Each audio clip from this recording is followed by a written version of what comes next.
Bonjour Pierre Mégos. Bonjour. Vous êtes l'invité parfait pour poursuivre avec nous ce débat sur les nouvelles technologies qui s'immiscent dans les arts de la scène, puisque vous-même, depuis quelque temps, vous travaillez à la lisière entre le théâtre, le cinéma, les nouvelles technologies. Ça a commencé avec Vision, et puis maintenant vous poursuivez avec #Odyssée, qui va se créer au Festival Impact à Liège, et qui utilise notamment la technique du Blue Key, c'est-à-dire ce fond bleu qui permet d'incruster des effets spéciaux et qui vous permet de réaliser un film en live. Alors, est-ce que vous pouvez nous résumer l'histoire de cette Odyssée et nous dire pourquoi la technique est la matière première?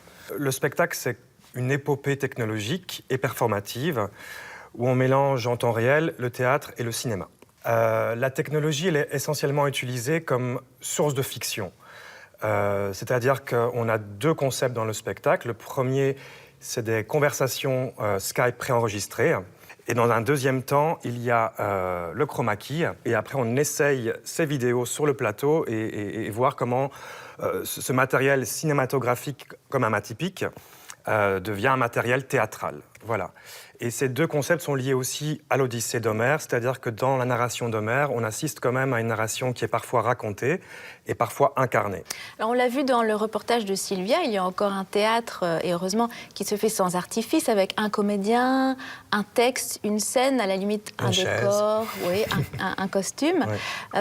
Mais vous, à l'heure actuelle, à l'heure du tout à l'écran, est-ce que ça vous paraît impensable de ne pas utiliser les nouvelles technologies qui s'offrent à nous? Mais moi, ce qui m'intéresse, c'est de toujours utiliser les technologies comme confrontation entre le théâtre et un autre médium, et voir comment on bouscule le théâtre de manière expérimentale et aussi contemporaine pour trouver des nouvelles formes.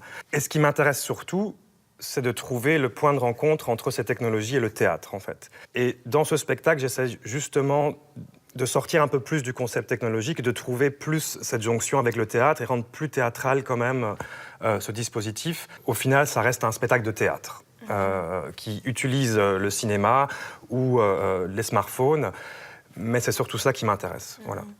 Et on se rend compte, surtout en ce début de saison, que les écrans sont devenus un petit peu omniprésents, un peu systématiques. Oui. Alors parfois c'est magnifique, c'est fascinant, mais parfois ça écrase un petit peu les comédiens, ça peut aplatir la narration. Comment est-ce qu'on fait pour que ces écrans n'abîment pas le côté charnel du théâtre ou de la danse, ce qui le rend unique, en fait? Je trouve que le théâtre est très très fort, en fait, souvent beaucoup plus fort que le cinéma.